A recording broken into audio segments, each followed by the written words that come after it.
Remember all that talk about VA benefits being delayed? Turns out it almost happened.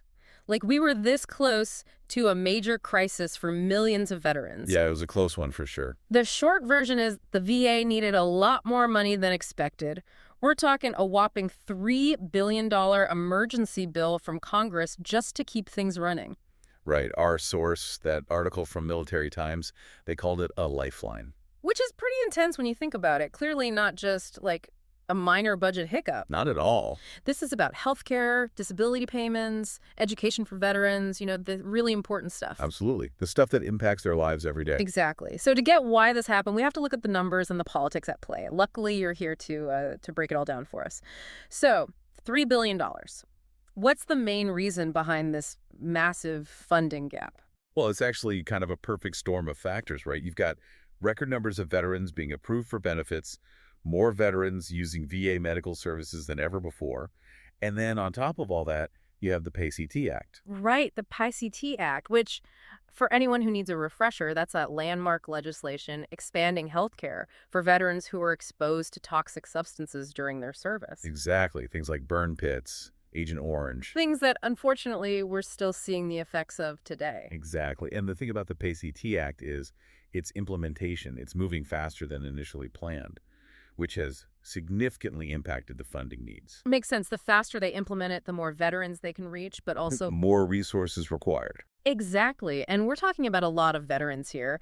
The article mentioned over 1.1 million veterans and survivors receiving disability and almost 500,000 new enrollees in VA healthcare just in the past year. It's a massive increase. That's huge. No wonder they needed that emergency funding. Right. And speaking of which, the article mentioned that September 20th deadline, which thankfully Congress met. They did, just in the nick of time. But that got me thinking, though. What would have happened if they hadn't secured that funding in time? Well, I mean, the consequences would have been, well, they would have been significant. For millions of veterans, imagine relying on disability payments or education benefits to get by, and then suddenly those payments are delayed. Or even worse, completely cut off. Exactly.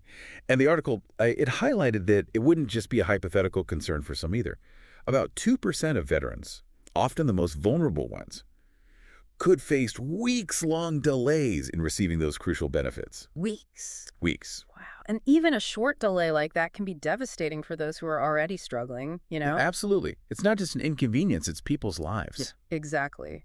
So Congress did their thing, averted the crisis, but the article also mentioned some political wrangling behind the scenes. What were the points of contention there? So different viewpoints on how to handle this whole funding thing. What were the main arguments there? I mean, it really boils down to that age-old debate, right? About government spending. To some Republicans, they were wary of just writing a blank check. Without addressing the potential issues within the VA's budgeting process. They wanted more accountability. So this wouldn't just happen again next year. Exactly. Yeah. There was even talk about withholding executive bonuses at the VA. Oh, wow. As a way to, enforce that accountability. Interesting. Democrats, on the other hand, they were focused on the urgency, Get those veterans the support they need, and fast. Exactly. Less concerned with the politics of it all, more concerned with the people. So less about whether to help veterans and more about how to help them responsibly, which in some ways is even more interesting, right? No, absolutely. This whole situation, it speaks to those larger discussions, about the role of government, the value of veteran care. How we balance all these competing needs when we don't have unlimited resources. Exactly. And speaking of resources, the VA is requesting a pretty hefty sum for 2025, something like, what was it, $15 billion. $15 billion, that's right. Which is, that's a lot. What does that tell us about the future of this whole issue? Are we going to be doing this every year, scrambling to keep veterans' benefits funded? That's the million-dollar question, isn't it? Right. I wish I had a crystal ball. Right. But I think what this situation shows us is that funding for veteran services, it's going to continue to be a point of discussion, a point of debate. Because these issues aren't going away. Exactly. The PACT Act, the growing number of veterans needing care, those factors are still there. So this isn't just a one-time thing? Not necessarily. We're focused on this immediate crisis and how they pulled it off, how they, averted disaster. But the bigger conversation, making sure the VA has what it needs to actually support veterans, that needs to continue.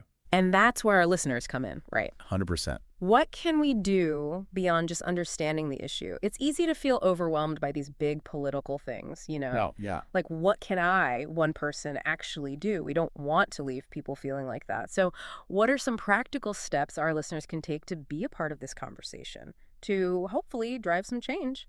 Well, like they say, knowledge without action doesn't really get us anywhere. So, step one, stay informed. Don't tune it out. Don't tune it out. Pay attention to the news, especially when those budget discussions come up. Because these decisions in Washington, they impact real people. All the time. Read articles from sources you trust, like Military Times, follow veterans advocacy groups. The more you know, the more you can actually make a difference. And once you have that knowledge, use it. Make your voice heard. Reach out to those elected officials. Emails, phone calls, even social media. Let them know this is a priority for you and for their constituents. it's not just about the money, though, is it? I mean, the VA also needs to be able to use that money well, actually get those services to veterans. You're hitting on something really important. I mean, even if they have all the money in the world, there are still huge challenges, staffing shortages, bureaucracy, and the VA constantly has to adapt to the changing needs of veterans. That's not easy. It's like they're rebuilding a plane while it's still in the air, you know? They're dealing with this immediate crisis, but they also need to think long term. How can they make the whole system better, more efficient, more responsive to veterans? What a great analogy. And it's so true. So beyond advocating for more funding, it's important to understand these complexities, support efforts to modernize the VA, make it more efficient, and make sure veterans are getting the absolute best care possible. So we need to hold the VA accountable, not just for getting the money, but for how they use it, too. Accountability is huge, and that comes in a lot of forms. Congressional oversight, independent audits, but honestly, the most important piece, veterans themselves. Sharing their experiences. Yes, good and bad. That feedback loop is so important. Because it's about real people. This isn't just some theoretical policy debate, right? This is about people's well-being, their lives. 100%. There's a human face behind every single statistic, every budget line item. And I think sometimes we forget that. We can't forget that. We can't. This deep dive, we really focused on the money, the budget shortfalls, the political stuff. But we can't forget about those human stories. Exactly. And those stories are why we're even having this conversation in the first place. And that's exactly what we're going to be looking at in our next episode. We're going to take a close look at the personal experiences of veterans, navigating the VA, accessing their benefits, and how the PCT Act is directly impacting their lives. It's about going beyond those headlines and understanding what it really means to support the people who served our country. Thanks for joining us for this deep dive. We'll see you next time.